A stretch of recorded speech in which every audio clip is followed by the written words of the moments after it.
Amis du roman historique, de l'histoire, bonjour. Donc deuxième épisode encore de Gaulle. Et donc là pour l'illustrer, j'ai pris un roman de Romain Gary, un très célèbre roman, que pas exactement un roman historique, mais il y en a très très peu au sujet de Gaulle. D'ailleurs, il faudrait que j'y songe de prendre ça en main. Et enfin, pour l'instant, je suis plutôt sur la période napoléonienne. Mais et puis en plus, c'est un immense roman, un immense auteur qui a la particularité d'avoir eu 2 fois le prix Goncourt. Alors sous un autre nom, sous celui d'Émile Ajar, avec La vie devant soi, qui est aussi une merveille, La vie devant soi. Ça, c'est pas du tout du roman historique, mais bon, c'est de la littérature, c'est magnifique. Enfin bref. Je vous avais donc fait des commentaires sur, et puis la lecture surtout, sur donc, le deuxième tome de Jean-Luc Barré, De Gaulle, une vie, le premier des Français, qui est donc le deuxième tome, il y en aura 3, qui est une somme extraordinaire, donc ça valait le coup d'en parler. En plus, il vient de sortir De Gaulle au cinéma, qui est honnêtement un très bon film, qui est un peu du roman historique, parce qu'il y a quelques personnages fictifs. Le personnage principal c'est De Gaulle, mais il y a quelques personnages fictifs. Et puis, donc je pensais que c'était l'occasion. Alors, ce qui est évoqué dans le film, c'est plutôt le passage sur l'homme de personne, c'est le premier tome, parce que c'est la guerre, quoi, qui est donc écrit dans les mémoires de guerre de Gaulle. Et puis ça, c'est les années 50, c'est entre le moment où il démissionne en 1946 et en 1958 où il est rappelé, parce que tout devient ingérable du fait de la guerre d'Algérie. Donc pour ce qui est du film, c'était donc sur le livre, enfin la première partie du livre de Julian Jackson qui a été fait, donc le scénario du film de Gaulle en 2 parties qui est sorti dernièrement. Voilà, donc je vais vous faire quelques lectures sur le roman lui-même, qui est un magnifique roman. Alors, De Gaulle n'est pas un personnage du livre, mais bon, sa stature plane sur l'ensemble du livre. Il faut savoir que Romain Gary, c'est un héros national, il était compagnon de la Libération, il a été pilote de chasse de la France libre. Et donc sa vie est environnée par l'univers gaulliste. Voilà. Donc et puis ça c'est ça évoque beaucoup les années 50 notamment. Donc il était aussi ambassadeur de France, etc. Voilà. Je vous lis quelques passages. Je vais vous lire la page de garde, parce que, enfin la 4e couverture, parce que chez Folio ils font comme ça, ils prennent un passage qui est assez évocateur, il faut reconnaître. Alors, donc c'est aussi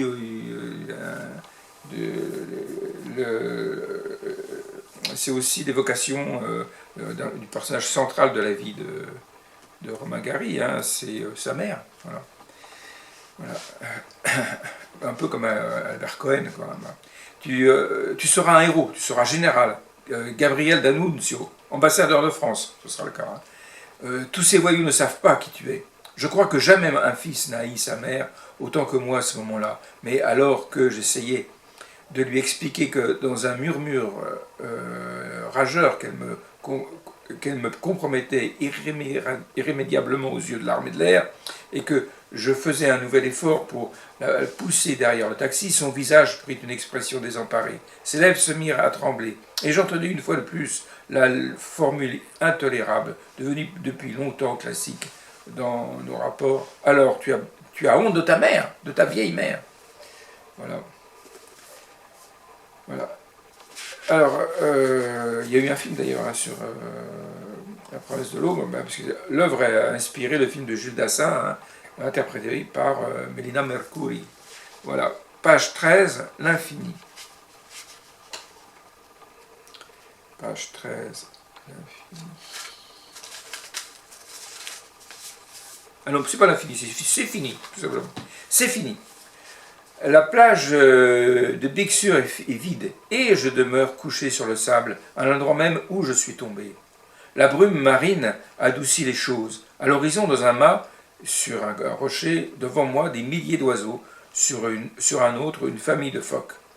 Le père émerge inlassablement des flots, un poisson dans la gueule, luisant et dévoué. Alors c'est le début du livre, hein, c'est les premières lignes. Les hirondelles de mer atterrissent parfois si près que je retiens mon souffle et que mon vieux besoin s'éveille et remue en moi.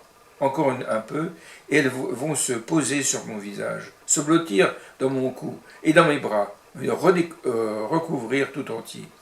À 44 ans, j'en suis encore à rêver de quelque chose, de quelque tendresse essentielle.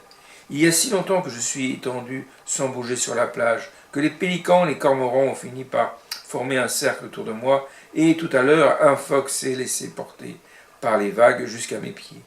Il est resté là, un long moment, à me regarder, dressé sur ses nageoires, et puis il est retourné à l'océan.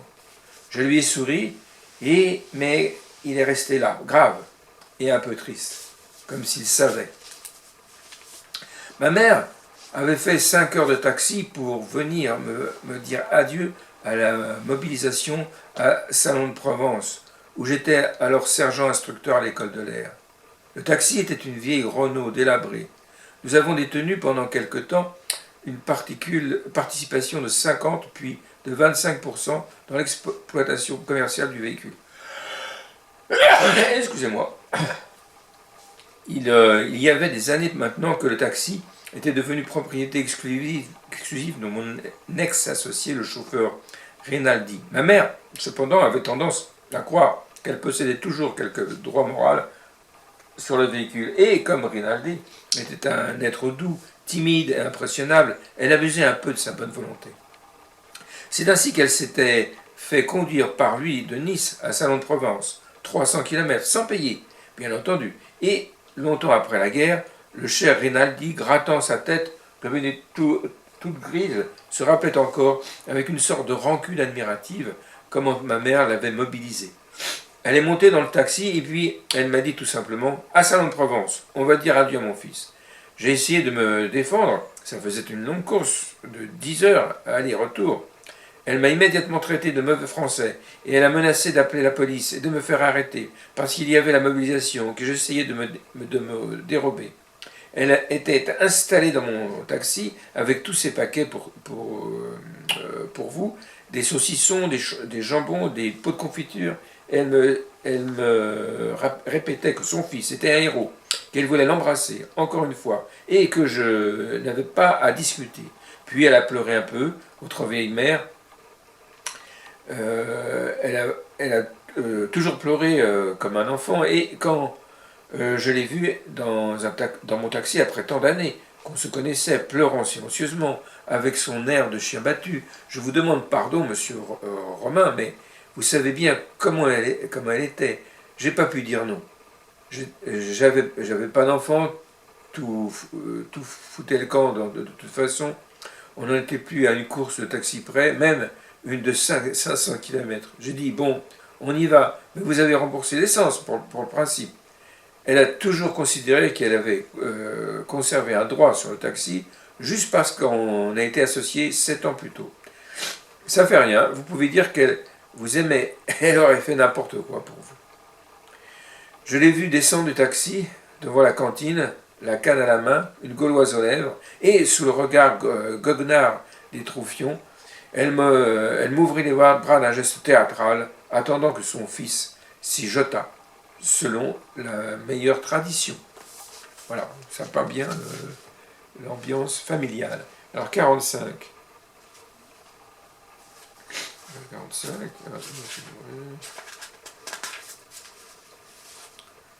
Tu seras un ambassadeur de France. 55 peut-être. Alors, je vais le trouver.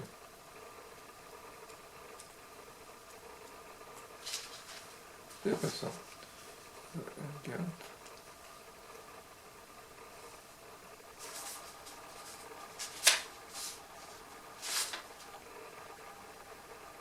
Alors, Ivan Mojushkin. Moshe Joukhin. Alors, je ne suis cependant jamais parvenu à élucider ce dernier point entièrement. J'ai toujours su, bien entendu, que ma mère avait été artiste dramatique. Avec quel accent de fierté elle avait toute sa vie prononcé ces mots. Et je me revois encore à ses côtés à l'âge de 5-6 ans, dans les solitudes enneigées où nous errions au hasard de ces tournées théâtrales, dans les traîneaux, aux clochettes tristes que nous ramenions de quelques usines glacées, où elle venait de donner du Tchekhov devant les ouvriers d'un soviet local, ou quelques casernes, où elle avait dit des poèmes devant les soldats et les matelots de la Révolution. Parce qu'ils sont originaires de Russie. Hein, Gary, c'est un nom d'emprunt. Hein, voilà. Voilà, donc je me retrouve aussi sans peine dans sa petite loge de théâtre à Moscou, assis par terre, en train de jouer avec des bouts d'étoffe multicolores que j'essayais d'assortir harmonieusement. Mon premier effort d'expression artistique, je me souviens même du nom de la pièce qu'elle interprétait alors, Le chien du jardinier. Mes premiers souvenirs d'enfant sont un décor de théâtre, une délicieuse odeur de bois et de peinture, une scène vide où je m'aventure prudemment dans une fausse forêt et me fige de terreur en découvrant soudain devant moi une salle immense, béante et noire. Je revois encore des visages grimés, étrangement beiges, aux yeux cerclés de blanc et de noir, qui se penchent sur moi et me sourient. Des hommes et des femmes bizarrement vêtus qui me tiennent sur les genoux, pendant que ma mère est en scène. Je me souviens encore d'un matelot soviétique qui me soulève et m'installe sur ses épaules pour me permettre de voir ma mère interpréter le personnage de Rosa dans Le naufrage de l'espoir. Je me souviens même de son mot de théâtre, ce furent les mêmes mots russes que j'appris à lire moi-même, et ils étaient écrits sur la porte de sa loge, Nina Borisovskaya. Il semble bien que sa situation dans le petit monde du théâtre russe, aux environs des années 1919-20, était assez solidement établie. Ivan Mosjoukhin, le grand acteur de cinéma qui avait connu ma mère à l'époque de ses débuts artistiques, avait cependant toujours été assez évasif à ce sujet. Fixant sur moi ses yeux pâles sous les sourcils de Cagliostro, il me disait à la terrasse de la Grande Bleue, où il me faisait venir parfois, lorsqu'il tournait un film à Nice, pour voir ce que je devenais. Votre mère aurait dû faire le conservatoire. Malheureusement, les événements ne lui ont pas permis de développer son talent. Et puis, dès votre naissance, jeune homme, en dehors de son fils, rien ne l'intéressait vraiment. Je savais aussi qu'elle était fille d'un horloger juif de la steppe russe, de Koursk, plus précisément, qu'elle avait été très belle, qu'elle avait quitté sa famille à l'âge de 16 ans, qu'elle avait été mariée, divorcée, remariée, divorcée encore, et tout le reste pour moi était une joue contre la mienne, une voix mélodieuse qui murmurait, parlait, chantait, riait, un sourire insouciant, d'une gaieté étonnante, que je guette, j'attends, je cherche en vain depuis autour de moi, un parfum de muguet, une chevelure sombre qui coule à flots sur mon visage, et murmurer à l'oreille des histoires étranges d'un pays qui, un jour, allait être le mien. Conservatoire, la France, hein. Conservatoire ou pas, elle devait cependant avoir du talent parce qu'elle mettait à évoquer pour moi la France, tout l'art des conteurs orientaux et une forme de conviction dont je ne me suis jamais remis. Jusqu'à ce jour, il m'arrive d'attendre la France, ce pays intéressant dont j'ai tellement entendu parler, que je n'ai pas connu et que je ne connaîtrai jamais, car la France que ma mère évoque dans ses descriptions lyriques et inspirées depuis ma plus tendre enfance, avait fini par devenir pour moi un mythe fabuleux, entièrement à l'abri de la réalité, une sorte de chef-d'œuvre poétique qu'aucune expérience humaine ne pouvait atteindre ni révéler. Voilà, c'est un texte magnifique. Enfin, moi j'aime beaucoup. Alors, 1933, page 198. 298. Je m'inscris à la faculté de droit d'Aix-en-Provence et quittai Nice en octobre 1933. De Nice à Aix, il y a 5 heures d'autocar et les adieux furent déchirants. Je fis de mon mieux pour me composer, sous l'œil des passagers, une attitude virile et légèrement ironique. Cependant que ma mère, soudain, voûtée et comme réduite de moitié, demeura là, les yeux rivés à mon visage, la bouche ouverte dans une expression de douloureuse incompréhension. Lorsque l'autocar s'ébranla, elle fit quelques pas sur le trottoir, puis s'arrêta et se mit à pleurer. Je revois encore le petit bouquet de violettes que je lui avais donné et qu'elle tenait à la main. Je me transformais donc en statue, aidé, il faut l'avouer, dans mon effort par la présence dans l'autocar d'une jolie fille qui me regardait. Il me faut toujours un public pour donner le meilleur de moi-même. Je fis sa connaissance pendant le voyage. C'était une charcutière d'Aix.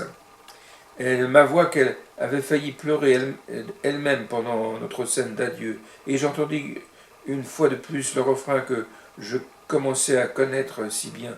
Vous pouvez dire que votre mère, elle vous aime vraiment. Ceci avec un soupir, un regard rêveur et une pointe de curiosité. Ma chambre à Aix, rue Roux-Alferrand, coûtait 60 francs par mois. Ma mère gagnait alors 500 francs. 100 francs pour l'insuline et les soins médicaux, 100 francs pour les cigarettes et les dépenses diverses, et le reste était pour moi.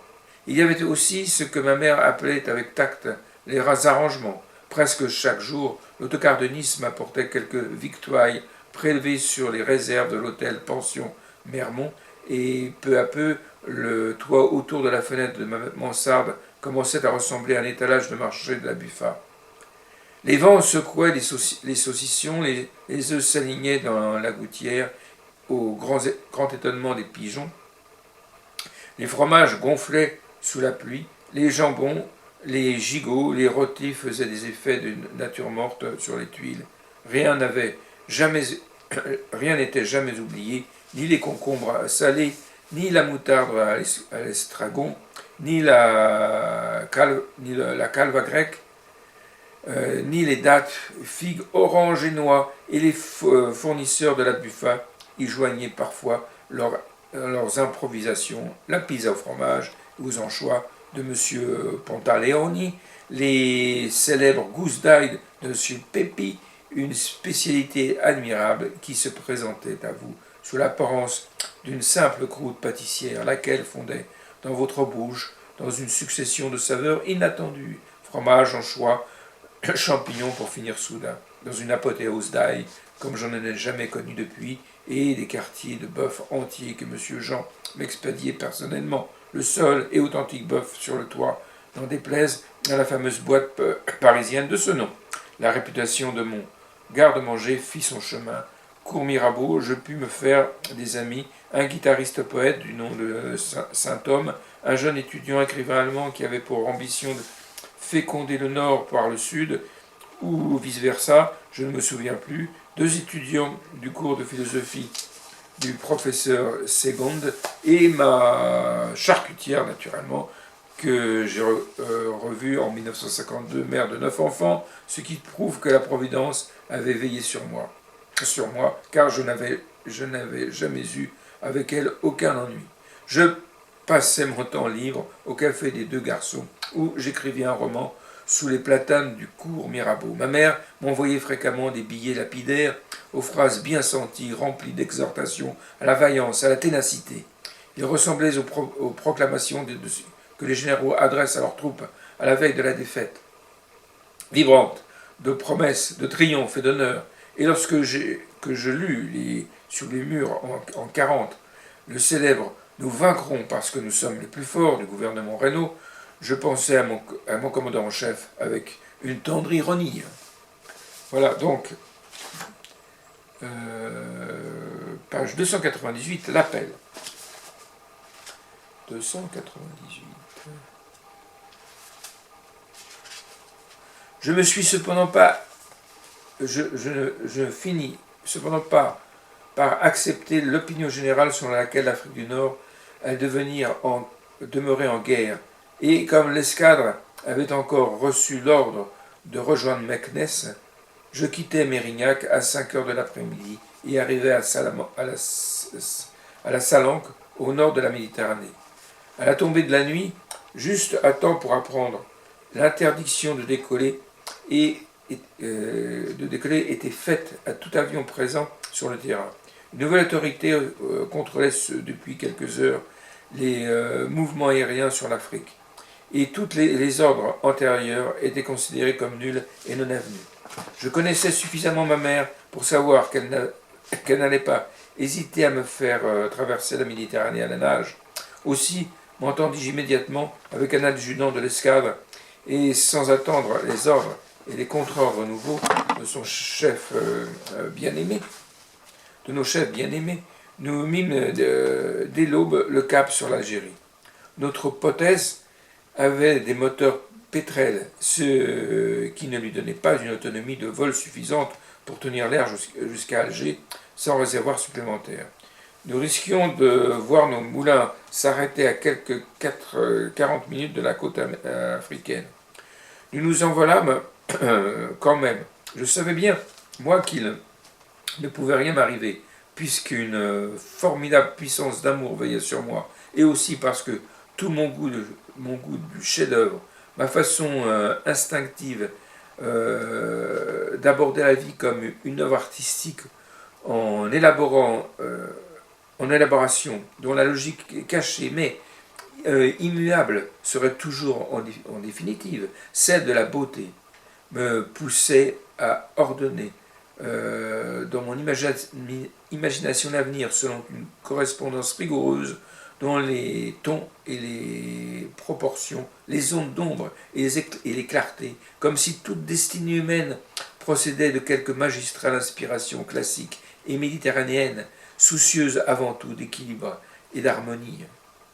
D'une telle vision des choses, en faisant de la justice une sorte d'impératif esthétique, me rôdait dans mon esprit invulnérable tant que ma mère vivait, quoiqu'il était mon happy end, et m'assurait d'un retour triomphal à la maison. Quant à l'adjudant Delaveau, bien qu'il fût sans doute loin d'imaginer la vie douée de cette sorte de cohérence secrète et heureuse d'une œuvre d'art, il n'hésita pas non plus à se lancer au-dessus des flots, sur des moteurs trop faibles, avec un « on verra bien » flegmatique, sans le moindre secours de la littérature, mais uniquement avec deux pneus dans la carlingue, pour nous servir de bouée en cas de besoin. Voilà. Page 389, la promesse. Voilà, c'est une évocation. Alors bon, pour tout comprendre, il faut lire le livre, bien sûr. Pour tout comprendre sur la tendresse pour sa mère, le côté essentiel de sa mère dans sa vie, et puis son gaullisme aussi. Je n'ai pas démérité. Alors c'est la promesse. J'ai tenu ma promesse et je continue. J'ai servi la France de tout mon cœur, puisque c'est tout ce qui me reste de ma mère, à part une petite photo d'identité.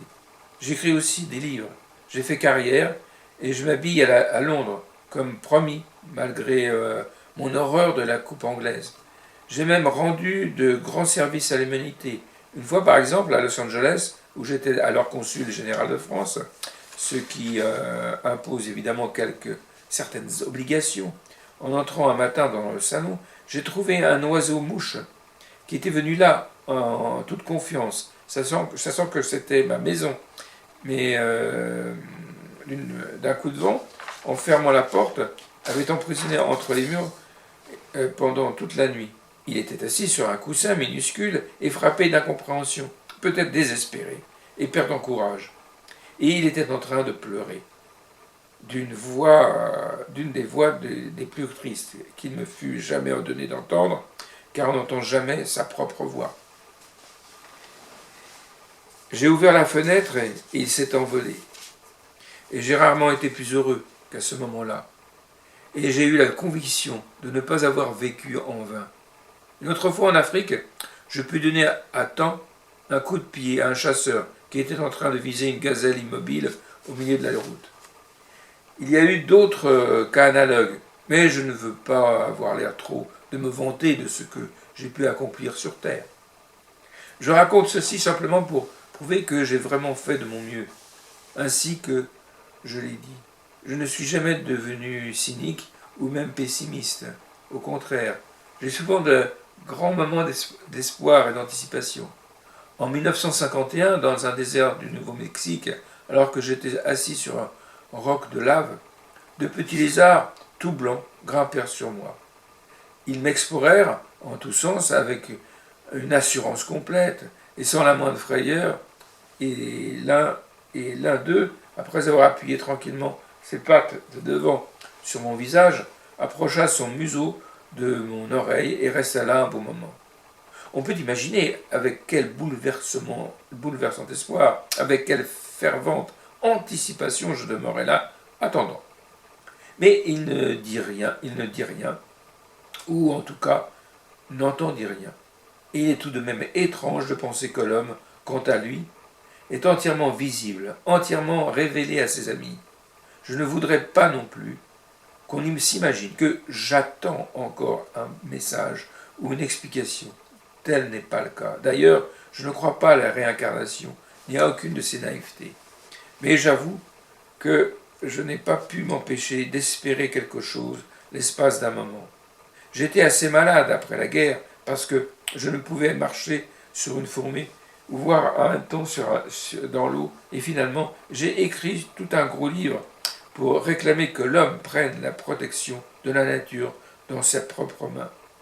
Je ne sais pas ce que je vois au juste dans les yeux des bêtes, mais le regard, une sorte d'interpellation muette, d'incompréhension des questions qui me rappellent quelque chose et me bouleverse complètement. Je n'ai d'ailleurs pas de bête chez moi, parce que je m'attache très facilement, et tout compte fait, je préfère m'attacher à l'océan, qui ne meurt pas vite. Mes amis prétendent que j'ai parfois l'étrange habitude de m'arrêter dans la rue, de lever les yeux à la lumière et de rester ainsi un bon moment, en prenant un air avantageux, comme si je cherchais encore à plaire à quelqu'un. Voilà, des lignes merveilleuses. Voilà, donc c'était La promesse de l'aube de Romain Gary, qui se trouve aux éditions Folio facilement. Lisez-le, c'est un livre merveilleux. Et puis, il y avait De Gaulle. Donc, une autre semaine, un autre sujet. À très bientôt.